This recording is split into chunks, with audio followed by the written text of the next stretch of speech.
लढाईमध्ये वालीला आमने सामने लढाईमध्ये हरवायला पाहिजे होतं, पण रामानं तसं न करता पाठीमागून वार केलेला आहे. पाठीमागं वार करून वालीचं राज्य संपवलेलं आहे. प्रतिक्रांतीनंतर हे सगळं रामायण लिहिलेलं गेलेलं आहे, महाभारत लिहिलेलं गेलेलं आहे, मनुस्मृती लिहिलेली आहे. सर्वांना जय भीम. मी सिद्धार्थ शिंगारे बहुजन संघटक पेजवरती लाईव्ह आलेलो आहे. मला बोलण्यासाठी जो विषय दिलेला आहे तो विषय आहे राम कोण होता, एक वेगळे विश्लेषण. या संदर्भात आपल्याला माहीत आहे की मागच्या 22 तारखेला राम मंदिराचं उद्घाटन झालेलं आहे. रामाच्या मूर्तीमध्ये प्राणप्रतिष्ठा झालेली आहे आणि रामाच्या संदर्भामध्ये आणि एकंदरीतच रामावर जे राजकारण उभं आहे, संपूर्ण भारतामध्ये RSS आणि भाजपनं जे राजकारण उभा केलेलं आहे रामाच्या संदर्भामध्ये, त्या संदर्भामध्ये BJP आणि RSSच्या विरोधामध्ये जे लोक काम करत आहेत त्यांना सुद्धा एक सांस्कृतिक राजकारण त्याला एक उत्तर देता येऊ शकते.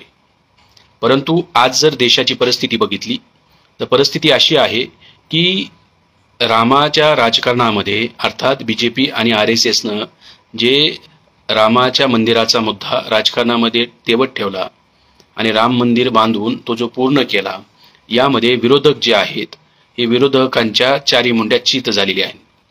मी वेगवेगळ्या पक्षांच्या नेत्यांशी ज्यावेळेस बोललो या संदर्भामध्ये रामाचं जे राजकारण सुरू आहे BJP आणि RSSचं, याला काउंटर करणारं तुमच्याकडे काय आर्ग्युमेंट आहे का? याला काउंटर करणारी तुमच्याकडे काय स्ट्रॅटेजी आहे का? बघा, जर ते मोठ्या प्रमाणावर याचं राजकारण करत असतील 2024चं इलेक्शन डोळ्यासमोर ठेवून, तर याला काउंटर करण्याची परंपरा किंवा काउंटर करणारा आर्ग्युमेंट, त्याची काही स्ट्रॅटेजी विरोधी पक्षांनी मांडायला हवी होती, परंतु ती मांडताना ते दिसत नाहीत. हा एक पहिला मुद्दा. त्यामुळं रामायणासंदर्भामध्ये बाबासाहेब आंबेडकरांचं काय म्हणणं आहे, रामासंदर्भामध्ये बाबासाहेब आंबेडकरांचं काय म्हणणं आहे, या संदर्भामध्ये मी काही 4-5 मुद्दे मांडणार आहे. पहिला मुद्दा हा आहे की रामायणासंदर्भामध्ये बाबासाहेब आंबेडकरांचं काय मत आहे. जर तुम्ही हे जे पुस्तक आहे हे व्हॅल्यूम नंबर 4 आहे, या व्हॅल्यूम नंबर 4 मध्ये रिडल्स इन हिंदुझम नावाचं हे पुस्तक आहे. याच्यामध्ये 22 कोडे दिलेले आहेत रामाच्या संदर्भामध्ये, वेगवेगळ्या ह्यांच्या संदर्भामध्ये कोडे सांगितलेले आहेत.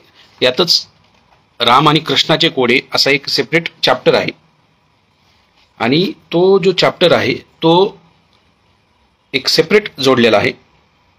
जवळपास 24 कोडे आहेत आणि हे बाबासाहेब आंबेडकरांचं महापरिनिर्वाण झाल्यानंतर त्यांचं जे काही अनपब्लिश्ड साहित्य होतं, त्यांचं जे काही लिटरेचर होतं, त्याच्यामध्ये हे रामाच्या संदर्भामध्ये काही पेजेस त्यांनी लिहिलेले सापडले. ते या रिडल्स इन हिंदुझममध्ये रामाचे कोडे, रिडल ऑफ रामा नावानं प्रकाशित आहे. व्हॅल्यूम नंबर 4 मध्ये तुम्ही ते बघू शकता. आता रामाच्या संदर्भामध्ये बाबासाहेब आंबेडकरांचं म्हणणं आहे की रामाच्या संदर्भात की रामाचा जो जन्म आहे, रामायणाची एक सिंपल स्टोरी आहे, त्या सिंपल स्टोरीला एवढं महत्त्व का आलेलं आहे. वाल्मिकी जे रामायण आहे, वाल्मिकी रामायणाचा संदर्भ घेऊन बाबासाहेब आंबेडकर बोलतात. वाल्मिकी रामायणानुसार रामाचा जो जन्म आहे, रामाचा जन्म हा नॅचरल जन्म नाही आहे. इन द सेन्स की ज्यावेळेस दशरथाला 3 पत्नी आहेत, 3 बायका आहेत, परंतु तिन्ही बायकाला लेकरू नाही आहे. ज्यावेळेस त्याला लेकरू होत नाही त्यावेळेस मग तो एक यज्ञ करतो आणि ते शृंग ऋषी त्यांना प्रसाद देतात आणि शृंग ऋषींना प्रसाद दिल्यानंतर मग राण्या गरोदर राहतात. तर बाबासाहेब आंबेडकर त्याच्यावर एक प्रश्नचिन्ह उपस्थित करतात की रामायणामध्ये वाल्मिकी रामायण जी रामाच्या जन्माची कथा सांगितलेली आहे त्यानुसार तरी शृंग ऋषींनी प्रसाद दिल्यानंतर तिन्ही राण्या गरोदर राहिलेल्या आहेत. तर प्रसादाचा तुम्ही अर्थ समजू शकता असं बाबासाहेबांचं म्हणणं आहे. यानुसार एक गोष्ट लक्षात येते की रामाचे वडील जे आहेत, बायोलॉजिकल जे फादर आहेत, ते दशरथ नाहीत. ही एक गोष्ट त्याच्यातून वाल्मिकी रामायणातून एक स्पष्ट होते. बाबासाहेबांनी ते क्रिटिकल ॲनालिसिस केलेलं आहे रामायणाचं. दुसरी बाब बाबासाहेब आंबेडकर या संदर्भात म्हणतात की रामाची ही जी सिंपल स्टोरी आहे, ह्या सिंपल स्टोरीला नंतरच्या काळामध्ये मोठ्या प्रमाणावर त्याच्यामध्ये तत्वज्ञानाची घुसळ झाली आणि रामाला एक दैवी पुरुष आणि आदर्श व्यक्ती म्हणून लोकांसमोर प्रस्तुत केलेलं आहे.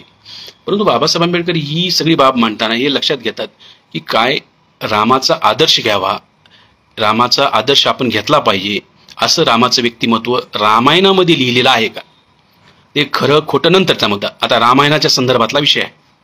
मग बाबासाहेब आंबेडकरांनी म्हणलेलं आहे की रामाच्या संदर्भामध्ये रामायणाचे वेगवेगळे व्हर्जन आहेत. एक बौद्ध रामायण आहे, जसं जैन रामायण आहे, जे बुद्धिस्ट रामायण आहे त्या बुद्धिस्ट रामायणाचा रेफरन्स घेऊन बाबासाहेब म्हणतात की बुद्धिस्ट रामायणामध्ये राम आणि सीता हे बहीण भाऊ आहेत असं दाखवलेलं आहे. राम आणि सीता हे बहीण भाऊ आहेत बुद्धिस्ट रामायणानुसार, हे बाबासाहेबांचं म्हणणं आहे. आणि वाल्मिकी रामायणानुसार जर बघितलं तर वाल्मिकी रामायणामध्ये काय लिहिलंय, वाल्मिकी रामायणात सुद्धा लिहिलंय की सीता जी आहे ती राजा जनकाला कुठं सापडली, तर ती शेतात सापडलेली आहे, नांगरणी करताना सापडलेली आहे. अर्थात राजा जनकाची ही मुलगी नाहीये सीता, त्याला ती सापडलेली मुलगी आहे. त्यामुळे जनक तिच्या बी आईवडिलाचा पत्ता नाही आहे या वाल्मिकी रामायणामध्ये जे आहे. म्हणजे तिच्या बर्थ संदर्भात, जन्माच्या संदर्भात तिच्या आईवडिलाचा पत्ता रामायणामध्ये दाखवलेला नाहीये. सीतेचा कुणी सांभाळ केला एवढं दाखवलेलं आहे. त्यामुळे बाबासाहेब आंबेडकर म्हणतात की बौद्ध रामायणामध्ये जी कथा लिहिलेली आहे ती एक तर्कसंगत वाटते.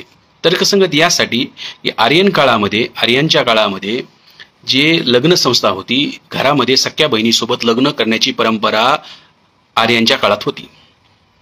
आणि बाबासाहेब आंबेडकरांनी त्यासाठी रिव्होल्युशन अँड काउंटर रिव्होल्युशन हे जे पुस्तक आहे हे मराठीमध्ये मी उपलब्ध आहे, revolution and counter revolution in ancient India, या पुस्तकामध्ये बाबासाहेब आंबेडकरांनी ब्राह्मण लोक प्राचीन काळी आर्य लोक काय करायचे तर सख्खे बहीण भाऊ सुद्धा लग्न करायचे, बाप मुलीसोबत लग्न करायचा, आजा नातू सोबत लग्न करायचा, असे वेगवेगळे उदाहरण आहेत. आर्यांची ती परंपरा राहिलेली आहे लग्ना संदर्भामध्ये. त्यामुळे बाबासाहेब आंबेडकर म्हणतात की बौद्ध रामायणानुसार जर राम आणि सीता बहीण भाऊ आहेत आणि बहीण भाऊ आर्यांची परंपरा असू शकते ते लग्न करण्याच्या संदर्भामध्ये, तर बाबासाहेब आंबेडकर म्हणतात काय रामाचा हा आदर्श घेता येऊ शकतो, हा आपण काय त्याची कॉपी केली पाहिजे, रामाचा हा आदर्श जे बहीण भावामध्ये लग्न करण्याचं हा आदर्श घेता येऊ शकतो का, याच्यावर बाबासाहेब आंबेडकर प्रश्नचिन्ह उपस्थित करतात.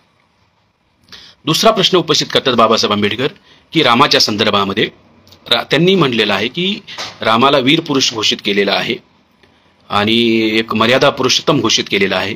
रामायणामध्ये बाबासाहेबांनी जो आक्षेप घेतलेला आहे रामाच्या या वीरपणावरती, ज्यावेळेस सीतेला रावण किडनॅप करून घेऊन जातो आणि सीतेला राम शोधत असतो त्यावेळेस सुग्रीवाची आणि हनुमानाची भेट होते रामाची. आणि ते भेट झाल्यानंतर काय दाखवलेलं आहे, सुग्रीवाची एक कथा आहे. सुग्रीवाला राम मदत करतो. सुग्रीवाला राम मदत करतो म्हणजे नेमकं काय करतो बघा. सुग्रीव वानरराज आहे, एक वानरसेन आहे, त्यांचं राज्य आहे. आणि त्या राज्यामध्ये सुग्रीव आणि वाली नावाचे, ज्याला बाली म्हणतात किंवा वाली म्हणतात, दोन भाऊ आहेत. वाली राजा आहे आणि सुग्रीव त्याचा लहान भाऊ आहे. एक राक्षस जो आहे मायावी नावाचा, त्याच्यासोबत त्याचं झगडा सुरू आहे, युद्ध सुरू आहे. आणि युद्ध करता करता तो एका खोल गुहेत जातात. बाली सुग्रीवला सांगतो की तू इथंच थांब, माझी वाट बघ. आणि थोड्या वेळानं, काही काळानंतर, काही तासानंतर, काही वेळेनंतर त्याच्यातून रक्त येतो गुहेतून. सुग्रीवला वाटतं की वालीचा मृत्यू झाला आहे, मायावी राक्षसानं वालीला मारलंय आणि तो परत जातो आणि स्वतःला राजा घोषित करतो, अशी एक कथा आहे. आता वालीच्या वेळेस जो बाली आहे तो गुहेतून बाहेर येतो, त्याला पहिली गोष्ट लक्षात येते की सुग्रीव तिथं नाही. मग तो राजधानीत पोहोचतो. तिथं त्याला बघून आश्चर्य वाटतं की तिथं राजगादीवर सुग्रीव बसलेला आहे. सहज आणि सिंपल गोष्ट आहे. एक तर सुग्रीवानी वाट बघायला पाहिजे होती वाली परत येण्याची, त्याने ती बघितली नाही, ही एक पहिली चूक केली. दुसरी चूक अशी केली की वालीचा जो मुलगा आहे अंगद, त्या अंगदाला राजगादीवर बसवायला पाहिजे होतं, परंतु अंगदालाही त्यानं राजगादीवर बसवलं नाही, ही दुसरी चूक केली सुग्रीवानी. वालीच्या मुलाला राजगादीवर न बसवता स्वतः सुग्रीव राजा झालेला आहे. आता हे कोणत्याही भावाला याचा रागच येईल आणि त्यानं त्याला उचलून फेकून दिलं आणि राज्य काबीज केलं. आता हा भटकत आहे, हनुमान भटकत आहे, सुग्रीव भटकत आहे आणि रामाची आणि त्यांची भेट झालेली आहे. आता ह्यांच्या दोघांमध्ये करार होतो आणि कराराच्या अनुषंगानं की तुम्ही आम्हाला राज्य मिळवून द्या, बालीला मारून, वालीला मारून, आणि मग आमची जी वानर सेना आहे आम्ही तुमच्या मदतीला देऊ, असा जो करार झालेला आहे. आता बघा, रामायणामध्ये, वाल्मिकी रामायणामध्ये स्पष्टपणे लिहिलंय, स्पष्टपणे मांडलंय की सुग्रीव आणि वाली युद्ध करतात आणि त्या दरम्यान राम हा झाडाच्या मागं लपवून आमने सामनेच्या लढाईत नाही, तर वालीला कसा मारतो राम, तर पाठीमागून वार करून मारतो. आमने सामनेच्या लढाईमध्ये राम वालीला मारत नाही, म्हणजे धोकाधडी केलेली आहे. रामानं काय केले, धोका दिलेला आहे. आमने सामने लढाईमध्ये वालीसोबत लढून त्याला हरवायला पाहिजे होतं, राम जेवढा शूरवीर होता तर. बाबासाहेब आंबेडकर म्हणतात राम जर एवढा शूरवीर होता तर त्यानं लढाईमध्ये वालीला आमने सामने लढाईमध्ये हरवायला पाहिजे होतं. पण रामानं तसं न करता पाठीमागून वार केलेला आहे. पाठीमागं वार करून वालीचं राज्य संपवलेलं आहे. आता ही जी कथा मांडलेली आहे ही कथा अशीच नाही आलेली, हे सगळं जे बघा बाबासाहेब आंबेडकरांनी हे जे पुस्तक आहे प्राचीन भारतातील क्रांती आणि प्रतिक्रांती, या पुस्तकामध्ये भरपूर साऱ्या गोष्टी मांडलेल्या आहेत आणि यामध्ये सांगितलेलं आहे की प्रतिक्रांतीनंतर हे सगळं रामायण लिहिलेलं गेलेलं आहे, महाभारत लिहिलेलं गेलेलं आहे, मनुस्मृती लिहिलेली आहे. हे नंतरच्या काळामध्ये यांनी सगळं लिहिलंय. आणि आज जे बीजेपी आणि RSS काय करत आहे बघा, उद्धव ठाकरेंचा पक्षच पडला. हे कॅरेक्टर आहे. हे रामायणातून त्यांनी राजकारण शिकलेले आहे. असं जर आमने सामने लढाईत हारत नाही तर काय करायचं, पाठीमागून वार करायचा, शिवसेना फोडायची, राष्ट्रवादी काँग्रेस फोडायची, तिकडं जनता दलातलं आणि नितीश कुमारचं लालू यादवचं सरकार पाडायचं. हे सगळे षडयंत्र चालू आहे. हे सगळे रामायणामधूनच आहे ना. ही जे रामराज्य यायला लागली म्हणतायत, हे सगळ्या कृती ह्या रामायणातून यांनी केलेल्या आहेत. आमने सामने लढाईमध्ये आपण टिकू शकत नाही, त्यावेळेस मग षडयंत्र केला पाहिजे. हे रामाचा आदर्श आहे आजच्या RSS आणि बीजेपीचा. बाबासाहेबांनी हे मुद्दा मांडलेला आहे की राम जर एवढा शूरवीर होता तर रामानं आमने सामनेच्या लढाईमध्ये बालीला मारायला पाहिजे होतं. तसं न करता रामानं पाठीमागून वार केला. हे रामाच्या वीरपणाचं लक्षण नाही, असं एक बाबासाहेब आंबेडकर मांडत आहे. दुसरा मुद्दा त्यामध्ये बाबासाहेब आंबेडकरांनी मांडलेला आहे की रामाचं आणि सीतेच्या संदर्भातलं, रावणाला मारल्यानंतर रामानं पहिलं काम केलं पाहिजे होतं, सीतेला जाऊन भेटायला पाहिजे होतं. तर रामानं पहिलं काम केलं, बिभीषणाचा राज्याभिषेक केला.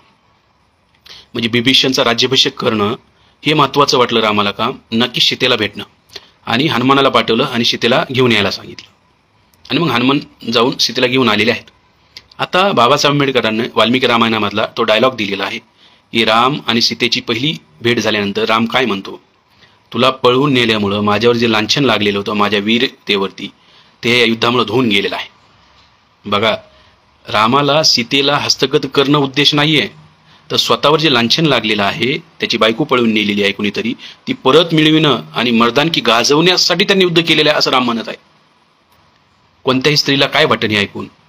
पुढी वाल्मिकी रामायणामध्ये जे लिहिलंय ते बाबासाहेब आंबेडकर मांडतात की राम म्हणतो, एवढी तू सुंदर आहेस, तुला स्पॉईल केलं नसेल रावणानं याची काही शक्यता नाही. रावणाने तुला उचलून नेलेलं आहे, 10 महिने तू रावणाकडे होतीस, त्यामुळं तुझं चारित्र्यावर मला डाऊट आहे. रावण जो आहे, रावण शांत बसणार नाही, असं रामाच्या तोंडी वाक्य आहे. आणि ते वाल्मिकी रामायणामध्ये आहे. बाबासाहेब आंबेडकर या वाल्मिकी रामायणाचा रेफरन्स घेऊन बोलत आहेत. म्हणजे सीतेच्या कॅरेक्टरवरती डाऊट घेतला रामाने. हे कोणत्या वीरपुरुषाचं लक्षण आहे. बाबासाहेब म्हणतात की तुम्हीच रामायणामध्ये लिहिता की हे विष्णूचा अवतार आहे, दैवी पुरुष आहे. दैवी पुरुषाला तर सगळं माहीत पाहायला पाहिजे होतं, मग तसं होताना दिसत नाहीये. सीतेच्या चारित्र्यावर संशय घेतला. बरं, सीतेला नंतर अग्निपरीक्षा द्यावी लागली. अग्निपरीक्षा दिल्यावर तरी सीतेची सगळ्या रामाच्या डोक्यातून ते जायला पाहिजे होतं. नंतर राम अयोध्येला गेलेले आहेत. अयोध्येला गेल्यानंतर सुद्धा काय होतंय, कुणीतरी सांगण्यावरून रामाच्या मनामध्ये डाऊट येतो आणि सीता गरोदर असते आणि सीतेला गरोदर अवस्थेमध्ये लक्ष्मणाला तो सांगून जंगलात सोडायला लावतो. हे आदर्श आहे का घेण्यासारखा. बाबासाहेब आंबेडकर म्हणतात, कोणता पुरुष आपल्या गरोदर बायकोला जंगलात, जिथं वाघ, सिंह, लांडगे, कुत्रे आहेत, पशु आहेत, या जंगलामध्ये गरोदर महिलेला कोण सोडेल नेऊन. रामांची ही कृती ही काही कॉपी करण्याची गोष्ट आहे का. रामाचा हा आदर्श घेण्यासारखा आहे का, हे बाबासाहेब आंबेडकर प्रश्न उपस्थित करतात. म्हणजे रामाच्या आणि सीताच्या भेटीच्या संदर्भात आहे. आणि 12 वर्षानंतर तिथं त्या जंगलामध्ये एका ऋषीनं सीतेचं पालन पोषण केलं, डिलिव्हरी केली, ते 2 लेकरं सांभाळली. आणि 12 वर्षानंतर ज्यावेळेस ते 12 वर्षाचे लेकरं झाले, रामाने ज्यावेळेस अश्वमेध यज्ञ केला, त्या अश्वमेध यज्ञाच्या नंतर ते दोन्ही मुलांना घेऊन राम दरबारात गेलेला आहे, ऋषी दरबारात गेलेला आहे, लव आणि कुशला. आणि मग तिथं रामाला माहित होते की माझी मुलं आहेत. त्यावेळेस सुद्धा सीता म्हणते की माझं जर चारित्र्य चांगलं असेल तर ही धरणी इथंच फाटेल आणि मला गिळंकृत करेल. बघा, सीतेचं चारित्र्य दाखविलेलं आहे की सीता 12 वर्षानंतर रामाकडे जायला नकार देते. एक जमिनीत जाणे म्हणजे मरणे आहे. ती मरायला तयार आहे पण रामाकडे परत जायला तयार नाही. मग बाबासाहेब आंबेडकर म्हणतात की असे जे चरित्र आहे रामायणामध्ये, रामाचं जे चरित्र दाखवलेलं आहे, काय हे आदर्श घेण्यासारखं चरित्र आहे का. तर बाबासाहेब आंबेडकर म्हणतात हे आदर्श घेण्यासारखं चरित्र नाहीये. आणखी एक उदाहरण बाबासाहेब आंबेडकर देतात, शंभुकाचं. रामाचा डेलीचा रुटीन वाल्मिकी रामायणामध्ये दिलेला आहे. शंभुक हा शूद्र असतो आणि तो शिक्षण घेत असतो, ज्ञान वाटप करीत असतो. शूद्राला बघा, रामराज्यामध्ये शूद्राला शिक्षण घ्यायचा अधिकार नाही.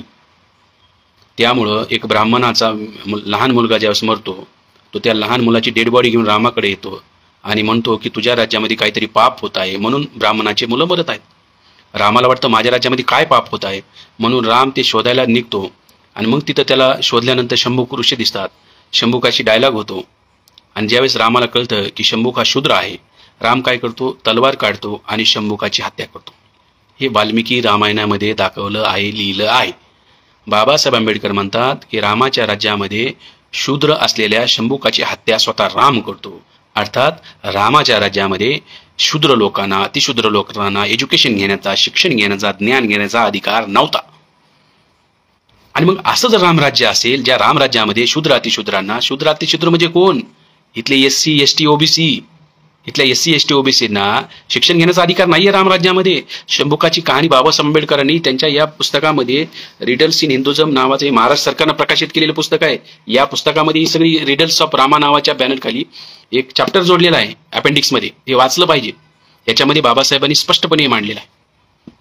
त्याच्या पुढे जाऊन मी हे सांगत आहे की बाबासाहेब आंबेडकरांनी रामायणामधले जे उल्लेख केलेले आहेत, रामाच्या संदर्भामध्ये खूप मोठ्या प्रमाणाचा उल्लेख आहे. फार भयानक आहे की आता मध्यंतरी तुम्हाला माहित असेल, एक राष्ट्रवादीचे नेते आहेत, त्यांनी एक म्हणले की राम हा मटण खात होता, मांसाहारी होता, आणि त्याच्यावर एक वाद पेटला. आता वाल्मिकी रामायणामधला रेफरन्स बाबासाहेब आंबेडकरांनी या पुस्तकामध्ये घेतलेला आहे. त्या पुस्तकामध्ये बाबासाहेब वाल्मिकीनं काय केले की डेली रुटीन लिहिले रामाचं. कधी नंतर रावणाला हरवल्यानंतर, गेल्यानंतर, अयोध्येला गेल्यानंतर, राजा झाल्यानंतर त्याचं डेली रुटीन आहे. त्या रुटीनच्या संदर्भामध्ये वाल्मिकीनं लिहिले की वाल्मिकी रामायणाला सुरुवातीच्या सकाळच्या प्रहारामध्ये राम हे वेगवेगळ्या पूजा अर्चामध्ये असायचे. नंतर जनानखान्यात जायचे, म्हणजे जनानखाना म्हणजे जिथं महिला राहतात, त्याच्यामध्ये राम जायचे, असंही तिथं लिहिलेलं आहे. बघा, वाल्मिकी रामायणानुसार रामाला आता प्रचलित सांगितलं जातं की एक पत्नी राम होते, परंतु वाल्मिकी रामायणामध्ये रामाला खूप साऱ्या बायका होत्या असं लिहिलेलं आहे. हे बाबासाहेब आंबेडकरांनी या पुस्तकामध्ये दिलेलं आहे की वाल्मिकी रामायणामध्ये रामाच्या खूप साऱ्या पत्नी होत्या, उपपत्नी होत्या, याचा स्पष्टपणे याच्यामध्ये उल्लेख आहे. आता रामाचे जे समजा वडील आहे दशरथाला 3 बायका होत्या, रामाला जास्त असू शकतात ना. ही वाल्मिकी रामायणानुसार सुद्धा रामाची एक बायको नाही तर जास्त बायका आहेत. बरं, बायकाच नाही तर तिथं उपपत्नी आहेत. रामायणातला बाबासाहेबांनी जो शब्द वापरलेला आहे त्या शब्दाचा मी अर्थ सांगतोय. उपपत्नीला देशी भाषेमध्ये रखेल म्हणतात. देशी भाषेत सांगायला लागलोय, हे रामायणामध्ये आहे. पुढी दुपारच्या मील नंतर, म्हणजे दुपारच्या जेवणानंतरचाही रुटीन आहे. जेवणाच्या नंतर हे सगळं काय करायचे, तर जेवणात काय असायचे रामाच्या, they included flesh and fruits and liquor. बघा, they included flesh, fruits and liquor. जेवणामध्ये काय आहे, फ्लेश म्हणजे मटण, दुसरं फ्रूट्स म्हणजे फळं, आणि तिसरं लिकर म्हणजे दारू. हे पुस्तकाचं नाव आहे रिडल्स इन हिंदुझम. हे महाराष्ट्र सरकारनं प्रकाशित केलेलं पुस्तक आहे. हे व्हॅल्यूम नंबर 4 आहे रायटिंग अँड स्पीचेस मधलं, आणि ह्या 4 मधला पेज नंबर आहे 331. या 331 पेज मध्ये स्पष्टपणे लिहिलेलं आहे की राम फक्त मटणच खात नव्हते, तर राम हे दारू सुद्धा पित होते. हे वाल्मिकी रामायणामध्ये लिहिलेलं आहे, आणि ते वाल्मिकी रामायणामध्ये जे लिहिलेलं आहे ते बाबासाहेब आंबेडकरांनी दाखवलेलं आहे. म्हणजे वाल्मिकी रामायणामध्येच लिहिलेलं आहे राम हा मांसाहारी होता. वाल्मिकी रामायणामध्येच लिहिलेलं आहे राम हे दारू पित होता. काय आजच्या रामभक्तांना हे वाल्मिकी रामायण मान्य आहे? वाल्मिकी रामायणाला तुम्ही एवढे भक्त आहात, वाल्मिकी रामायणाची हे केली पाहिजे, होळी केली पाहिजे तुम्ही. हे या पुस्तकात आहे. हे वाल्मिकी रामायणामध्ये असं लिहिलंय. हे बाबासाहेब आंबेडकरांचं म्हणणं आहे. मी पेज वाईज सांगितलं. 331 पेज नंबर वरती रिडल्स इन हिंदुझम नावाचं पुस्तक आहे, आणि हे व्हॅल्यूम नंबर 4 हे महाराष्ट्र सरकारनं प्रकाशित केलेलं पुस्तक आहे. तर याच्यामध्ये तर बाबासाहेब आंबेडकर म्हणतात काय मग या सगळ्या बाबींचा आदर्श घेतला पाहिजे असं रामाचं चरित्र आहे का? तर नाहीये. हे सगळे रामायणा संदर्भामधले कोडे आहे. या कोड्याचं उत्तर बाबासाहेब आंबेडकरांनी त्या काळात जे ब्राह्मणांसमोर 24 कोडे मांडले होते, 24 प्रश्न उपस्थित केले होते. रिडल म्हणजे न उकल होणारं कोड, न उकलणारं कोड. आताही सुद्धा आमचा प्रश्न आहे की रामायणामध्ये, अर्थात वाल्मिकी रामायणामध्ये जे मांडलंय त्या संदर्भामध्ये आजच्या ब्राह्मणांनी उत्तर द्यावं. हे असं का मांडलेलं आहे, याच्यावर तुमचं काय म्हणणं आहे हे त्यांनी मांडलं पाहिजे. हे झालं रामायणाच्या संदर्भामध्ये. बाबासाहेब आंबेडकरांनी जे महत्त्वपूर्ण पुस्तक त्यांच्या मृत्यूनंतर पब्लिश झालं ते आहे हे प्राचीन भारतातील क्रांती आणि प्रतिक्रांती, revolution in ancient India, revolution and counter revolution in ancient India नावाचं हे जे पुस्तक आहे जे प्रकाशित झालं बाबासाहेबांच्या निर्वाणानंतर. त्यामध्ये या सगळ्या बाबींची महत्त्वपूर्ण पोलखोल करण्याचं काम बाबासाहेबांनी केलेलं आहे. आपल्याला एकच इतिहास शिकवला, तो इतिहास शिकवला मुसलमानांचं हिंदुस्थानवर आक्रमण. परंतु हिंदू भारतावर जे मुसलमानांनी आक्रमण केलं ही नंतरची घटना आहे. त्या अगोदर बौद्ध भारतावरती ब्राह्मणांनी आक्रमण केलेलं आहे. हे आक्रमण मात्र मांडलेलं नाही, हे आक्रमण बाबासाहेबांनी या पुस्तकात मांडलेलं आहे. आणि बाबासाहेब म्हणतात की प्राचीन भारताचा इतिहास दुसरा तिसरा काही नाही, ब्राह्मण धर्म आणि बौद्ध धर्म यांच्यातला संघर्ष म्हणजे प्राचीन भारताचा इतिहास आहे. भारताचा इतिहास दुसरा तिसरा काही नाही हे बाबासाहेब आंबेडकर म्हणतात. हे दोन्ही कल्चरमधला, दोन रिलिजनमधला ह्या सगळा संघर्ष आहे, ब्राह्मण धर्म आणि बौद्ध धर्मामधला संघर्ष आहे. परंतु इतिहासकारांनी या गोष्टी मांडलेल्या नाही. बाबासाहेब आंबेडकरांनी ह्या गोष्टी मांडताना ह्या पुस्तकामध्ये लिहिलेलं आहे की जे मौर्यांचं राज्य आहे, मौर्यांचं राज्य जे चंद्रगुप्त मौर्याने सुरू केलं, सम्राट अशोक असेल, कुणाल असेल, यांचा जो 10वा वंशज आहे राजा बृहदत्त, त्या बृहदत्ताची जी हत्या झाली सेनापतीने केली, त्याचं नाव आहे पुष्यमित्र शुंग. आणि त्या पुष्यमित्र शृंगाने जी हत्या केली आणि त्याच्यानंतर अयोध्येमध्ये जाऊन त्यानं ती राजधानी सुरू केलेली आहे पुष्यमित्र शृंगाने. ही प्रतिक्रांतीची सुरुवात आहे. आता बाबासाहेब आंबेडकर म्हणतात की पुष्यमित्र शृंगाच्या ह्या प्रतिक्रांतीनंतर हे रामायण लिहिलं गेलंय, पुष्यमित्राच्या ह्या प्रतिक्रांतीनंतर लिहिलेलं गेलं. हे फक्त राजकीय उलथापालथ नाहीये. पुष्यमित्र शृंगानं काय केलं, राजा झाल्यानंतर, अयोध्येचा राजा झाल्यानंतर शृंगानं काय केलं तर बौद्ध भिक्षूंच्या कत्तली केल्या. एका बौद्ध भिक्खूचं मुंडकं आणायचं आणि 100 सुवर्ण मुद्रा घेऊन जायचं. म्हणजे बौद्ध भिक्खूंच्या कत्तलीची ऑर्डर काढली आणि त्याला बक्षीस दिलं 100 सुवर्ण मुद्रा, सोन्याचे 100 नाणे दिले जायचे एका बौद्ध भिक्खूंची कत्तल करण्यासाठी. त्याचं मुंडकं आणून दाखवा आणि हे सगळं घ्या. मग बाबासाहेब म्हणतात हे फक्त राजकीय जर सत्ता हे झालं तर राजकीय हे फक्त विरोध नव्हता, हा सांस्कृतिक विरोध आहे, कल्चरल विरोध आहे. म्हणजे सरळ आहे की बौद्ध धर्माची क्रांती रोखण्यासाठी बौद्ध भिक्षूंच्या कत्तली करण्याचं काम पुष्यमित्र शृंगाने केलेलं आहे. हे पुष्यमित्र शृंगाने केलेलं आहे असं बाबासाहेब आंबेडकरांचं म्हणणं आहे. आता बघण्यासारखी काय गोष्ट आहे की पुष्यमित्र शृंगानं, बघा पुष्यमित्र शृंग हे ऐतिहासिक कॅरेक्टर आहे. हिस्ट्रीमध्ये पुष्यमित्र शृंग हा अयोध्येचा राजा दाखवलेला आहे. रामायणामध्ये काय, रामायणामध्ये राम हा अयोध्येचा राजा दाखवलेला आहे. खऱ्या इतिहासामध्ये पुष्यमित्र शृंग हा अयोध्येचा राजा आहे. रामायणामध्ये रावणाला 10 मुंडके दाखवलेले आहे. खऱ्या इतिहासामध्ये पुष्यमित्र शृंग हा मौर्यांच्या 10व्या राजाला मारताना दाखवलेला आहे. बघा रावणाला 10च मुंडके काय, इकडं 4 जर केले तर 9 असायला पाहिजे होते, बॅलेन्स बरोबर होईल. इकडे डावीकडे 5 उजवीकडे 5 असं जर करार केलं असतं तर ते 11 व्हायला पाहिजे होते, मध्ये एक इनबॅलेन्स आहे. 10 मुंडके, 10 डोके ते दाखवलेत, इकडे 5 होतात आणि इकडे 4 होतात. एक लॉजिकल प्रश्न आहे, कारण मौर्यांचे 10 राजे आहे, 10व्या राजाला मारणं, बृहदत्ताची हत्या करणं, 10व्या राजाला मारणं म्हणजे रावणाला मारणं, एक प्रतिकात्मक आहे. तर दुसरी गोष्ट आहे की त्या जो पुष्यमित्र शृंग आहे त्या पुष्यमित्र शृंगाच्या राजदरबारामध्ये राजकवी आहे, त्या राजकवी न रामायण लिहिलं असावं, कारण त्याचंही नाव राजकवीचं वाल्मिकी आहे. तर ह्या सगळ्या बाबी जर लक्षात घातल्या तर एक गोष्ट स्पष्ट होते. बघा रामायणामध्ये नदी सांगितली शरयू, प्रत्यक्षात तिथं नदी आहे घागरा. ती घागरा नदी ज्यावेळेस अयोध्येमध्ये येते की ती 4 किलोमीटरलाच फक्त शरयू बनते. त्याच्यानंतर परत बाहेर गेली की ती त्याचं नाव परत घागरा होऊन जातं. शरयू नदीच नाही ना, फक्त अयोध्येमध्ये त्या नदीला शरयू म्हणतात. ही बी विचार करण्यासारखी बाब आहे. अयोध्येमध्येच त्याला म्हणतात शरयू, त्याच्या बाहेर गेली की ती 4 किलोमीटरला शरयू कशी काय होते, कारण रामायणामध्ये शरयू आहे. शरयू नदी आणायची कुठून, म्हणून त्याच नदीला त्यांनी नाव दिलेलं आहे. रामायण तर काल्पनिक आहे. तर जॉग्राफीचा जर इतिहास जर बघितला, अयोध्येमधून कोणती नदी जाते तर शरयू नदी फक्त 4 किलोमीटरला नाव दिलेलं आहे शरयू, अशी कोणती नदीच नाही. मग ही गोष्ट लक्षात येते की पुष्यमित्र शृंगच राम आहे. दुसरा तिसरा कुणी नाही. पुष्यमित्र शंखच राम आहे आणि त्याच्या दरबारातल्या राजकवीनं त्याचं गुणगान गाण्यासाठी जे काव्य लिहिलं असेल मग त्याला रामायण म्हटलं गेलं आहे. ही बाबासाहेब आंबेडकरांनी जे revolution and counter revolution in ancient India नावाचं जे पुस्तक आहे ते वाचलं पाहिजे. हे पुस्तक आहे, यामध्ये या प्रतिक्रांतीचा इतिहास आहे आणि प्रतिक्रांतीनंतर रामायण लिहिलं गेलेलं आहे हे बाबासाहेब आंबेडकरांचं म्हणणं आहे. प्रतिक्रांतीनंतर महाभारत लिहिले गेले आहे, प्रतिक्रांतीनंतर मनुस्मृती लिहिलेली आहे.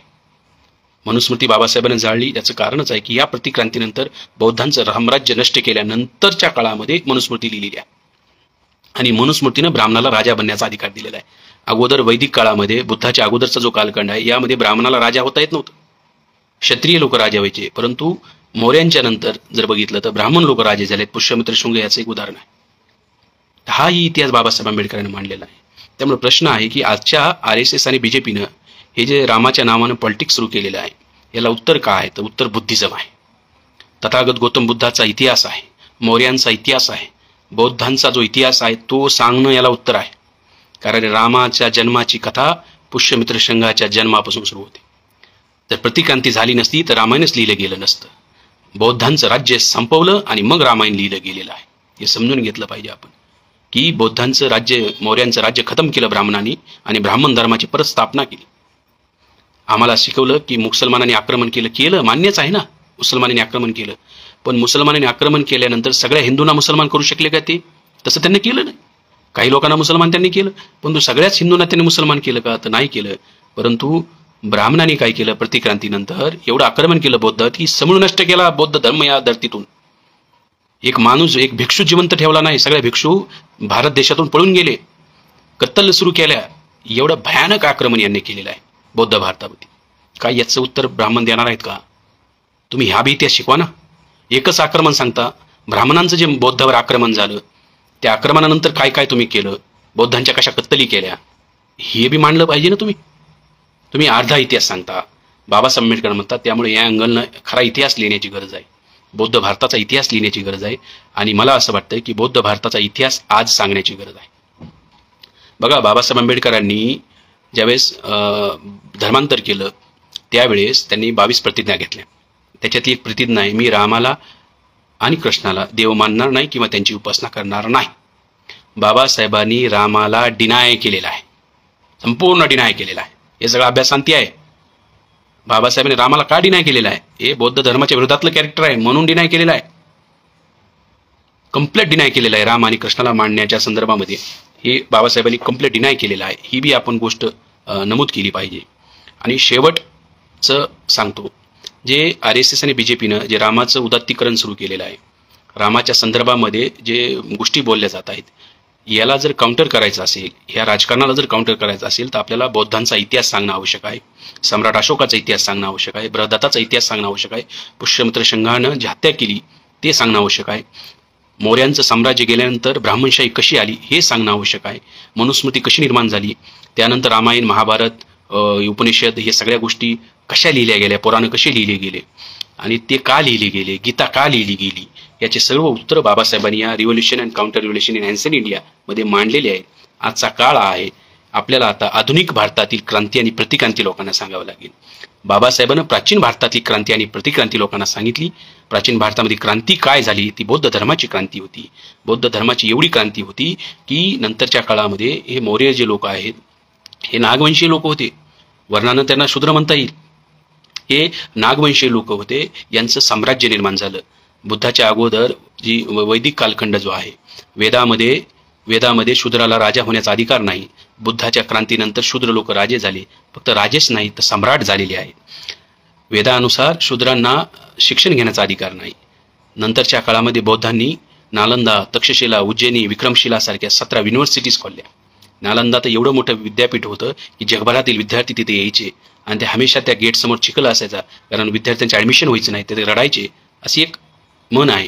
याच्यावरून लक्षात येते की बुद्धाच्या क्रांतीनंतर या देशामध्ये काय झालेलं आहे, ते विद्यापीठं बनलेली आहेत, युनिव्हर्सिटी, जिथं युनिव्हर्सल ज्ञान दिलं जातं, अशी विद्यापीठं बनलेली आहेत. बुद्धाच्या क्रांतीनंतर हे सगळं झालेलं आहे. तर ज्ञान ही कुणाची मक्तेदारी नाही आहे. ब्राह्मणांनो, तुमची तर मक्तेदारी नाही आहे. तुम्ही तुमच्या धर्मग्रंथात लिहिलात की फक्त तुम्हाला शिक्षणाचा अधिकार आहे. तो बुद्धांना नाकारला, तुमचे वेद नाकारले, तुमच्या वेदांना तडीपार करून टाकलं आणि सर्वसामान्यांना ज्ञान दिलं, शिक्षण दिलं, विद्यापीठं बनले. त्याच्यामधून जर तुम्ही त्या काळातला युरोपचा इतिहास बघितला असाल, अरे जगामध्ये काही आता आज जे प्रगत देश आहेत ते अमेरिका वगैरे, तिथं गारगुटीवर गारगुटी घासीत होते. जगात कुठं अंगणवाडी नव्हती. अमेरिकेमध्ये ऑस्ट्रेलियामध्ये अंगणवाड्या नव्हत्या. त्यावेळेस आपल्याकडे विद्यापीठ होते. एवढं आपण जगाचे विश्वगुरू होतो. विश्वगुरू कोणाला म्हणतात? जिथं विश्वाचं ज्ञान जिथून सगळं जग घेऊन जायचं, तो होता बौद्धांचा कार्यकाळ, बौद्धांचा कालखंड होता तो. आणि शिक्षणामध्ये आपण जगामध्ये एक नंबरला होतो, मिलिटरीमध्ये एक नंबरला होतो. सम्राट अशोकाची एवढी मोठी मिलिटरी होती, एवढा मोठा व्यापार होता, रशियाच्या बॉर्डरपर्यंत व्यापार चालायचा बौद्धांचा. इकडं इराण, इराक, अफगाणिस्तान, जेवढं सध्या आशिया खंड आहे, आशिया खंडामध्ये दबदबा होता बौद्धांचा. एवढं मोठं साम्राज्य मिलिटरी निर्माण केली होती. आज जसा अमेरिकेचा दबदबा आहे, त्या काळात मौर्यांचा दबदबा होता. म्हणजे मिलिटरीमध्ये आपण जगामध्ये एक नंबरला होतो. अर्थशास्त्रामध्ये आपण जगामध्ये एक नंबरला होतो. बाबासाहेबांनी MS एक प्रबंध लिहिलेला आहे, एन्शियंट इंडियन कॉमर्स. अमर्त्य सेननं सुद्धा प्राचीन भारताच्या वाणिज्यावरती, कॉमर्सवरती काही आर्टिकल लिहिलेले आहेत. यावरून हे लक्षात येतं की जगाची आर्थिक जी आहे, ही आर्थिकमध्ये सुद्धा भारत हा एक नंबरला होता. अर्थसत्तेमध्ये एक नंबरला होता. शिक्षणात एक नंबरला होता. मेडिकल सायन्सची विकसित झालं होतं. तथागत गौतम बुद्धाचा जो सहकारी आहे, जो भिक्षू आहे, जो जीवक, त्या जीवकनं त्या काळामध्ये डोळ्यांचे ऑपरेशन केल्याच्या नोंदी आहेत. डोळ्यांच्या ऑपरेशनमध्ये मेडिकल सायन्सच नव्हतं विकसित, तर मेडिकल सायन्स सुद्धा विकसित होतं. मेंदूवरती काही कवटी खोलून काही शस्त्रक्रिया झाल्या होत्या, याचाही उल्लेख आहे. म्हणजे मेडिकल सायन्स हे होतं. हे फक्त एवढंच सांगतात, अर्धवट सांगतात आजचे RSSचे लोक की आम्ही प्राचीन काळी फार महान होतो. पण तो प्राचीन काळी आम्ही महान होतो, बौद्ध लोक महान होते. भारत हा बौद्धमय होता आणि आपण मेडिकल सायन्समध्ये जगामध्ये एक नंबरला होतो. त्यानंतर आपण एज्युकेशनमध्ये जगामध्ये एक नंबरला होतो, मिलिटरीमध्ये एक नंबरला होतो, अर्थसत्तेमध्ये, म्हणजे सगळ्या वेगवेगळ्या आघाड्यावरती आपण एक नंबरला होतो या जगामध्ये. अर्थात जगामध्ये जर आपण त्या काळामध्ये, म्हणून म्हणतात की मौर्यांच्या काळामध्ये सोन्याचा धूर निघत होता. एवढं मोठं जे राज्य होतं हे रसातळाला या ब्राह्मणांनी घातलं. एवढं मोठं वैभव या देशाचं रसातळाला गेलं आणि परत शिक्षणावर बंदी आणली आणि परत त्यांनी मनुस्मृती आणून ही प्रतिक्रांती आहे. त्या बुद्धाच्या क्रांतीला नंतर पुष्यमित्र शृंगाने जी प्रतिक्रांती केली आणि प्रतिक्रांतीनंतर या सगळे यांनी धर्मग्रंथ लिहिले, मनुस्मृती लिहिली, आपल्या शिक्षणावर बंदी, आपल्या सगळ्या गोष्टीवर अर्थकारणावर बंदी, या सगळ्या गोष्टी यांनी लावल्या. आज सुद्धा आधुनिक भारतामध्ये संविधान निर्माण होणं ही क्रांती आहे आणि त्या संविधानाला खतम करणं ही प्रतिक्रांती आहे. हे समजून घेतलं पाहिजे आपण. आपल्याला जे हक्क अधिकार मिळालेले आहेत, रिझर्वेशन जे मिळालेलं आहे, ते रिझर्वेशन प्रायव्हेटायझेशन नावाखाली खतम करत आहेत. आपल्याला मताचा अधिकार मिळालेला आहे. EVMच्या माध्यमातून तो मताचा अधिकार खतम करण्याचं काम चालू आहे. आपल्याला बोलण्याचा अधिकार मिळालेला आहे. बोलण्याला आपल्याला इलेक्ट्रॉनिक मीडिया असेल, प्रिंट मीडिया असेल, याची आपली दखलच घेत नाहीत. त्यामुळे हा सोशल मीडियाचा आपला सध्या एक ग्लोबल मीडिया आहे. तो ब्राह्मणाच्या ताब्यात नसल्यामुळं या सोशल मीडियावर तरी आपण बोलू शकतो, आपलं मतं मांडू शकतो.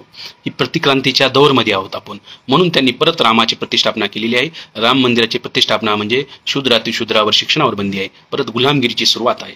हे एक प्रतीक असतात आणि त्या प्रतीकाला जर उत्तर द्यायचं असेल, मला वाटतं की RSSच्या या नीतीला फक्त बुद्धिझम आणि आपला प्राचीन भारताचा जो इतिहास आहे, बुद्धांचा इतिहास, मौर्यांचा इतिहास, हे मांडणं हेच याला सोल्युशन आहे. याला दुसरं कोणतंही सोल्युशन नाहीये. तथागत गौतम बुद्धाचा इतिहास, बौद्धांचं जे महानपण आहे, सम्राट अशोकाचं महानपण आहे आणि ज्या 84,000 स्तूप अशोकाने बनवले होते, यांनी काय केलं? या स्तूपाला मंदिरं बनवलेली आहेत. यांनी यांचं काही नाही केलं. हे कलम कसाई आहेत. यांनी फक्त कलम केलेले आहेत आपल्याच ह्याच्यावरती. त्यामुळे यांना बाबरी मस्जिद समजा बाबरच्या लोकांनी, मोगल लोकांनी मंदिर पाडून जर मस्जिद बांधली असेल, परंतु मग आमचा प्रश्न आहे, त्या मंदिराच्या अगोदर तिथं विहार होतं, याचं काय करायचं? हे बी आमचं म्हणणं आहे ना, हे बी म्हणणं आहे. आणि जमिनीखाली आर्किओलॉजी डिपार्टमेंटला तुम्ही जा, आर्किओलॉजीच्या डिपार्टमेंटला सरळ व्हिजिट करा. ज्या जमिनीवर, या बुद्धाच्या भूमीवर, या भारत भूमीवर खाली फक्त बुद्ध आणि अशोक सापडत आहे. सम्राट अशोक आणि बुद्धाशिवाय या भारताच्या खाल्या जमिनीखाली काही नाही. बुद्धाच्या मूर्त्या, अशोकाचे नाणे, अशोकाचे शिलालेख, हे सगळं आपलं आहे. हे आपला देश होता. हे परत जर वैभव आपल्याला घेऊन यायचं असेल तर प्रत्येकाने RSSच्या नीतीला एकच उत्तर आहे, ते आहे तथागत गौतम बुद्धाचा विचार, सम्राट अशोकाचा विचार आणि बाबासाहेब आंबेडकरांनी मांडलेलं आहे रिव्होल्युशन अँड काउंटर रिव्होल्युशन असेल, त्यानंतर रिडल्स इन हिंदुझम असेल. बाबासाहेबांचं संपूर्ण लिटरेचर आपण वाचलं पाहिजे आणि ते लोकांना मांडलं पाहिजे. ते त्याला उत्तर ठरेल असं मला वाटतं. तुम्ही मला इथं जे बहुजन संघटक पेजने मला बोलण्याची संधी दिली त्याबद्दल आभार, धन्यवाद. जय भीम, जय प्रबुद्ध भारत.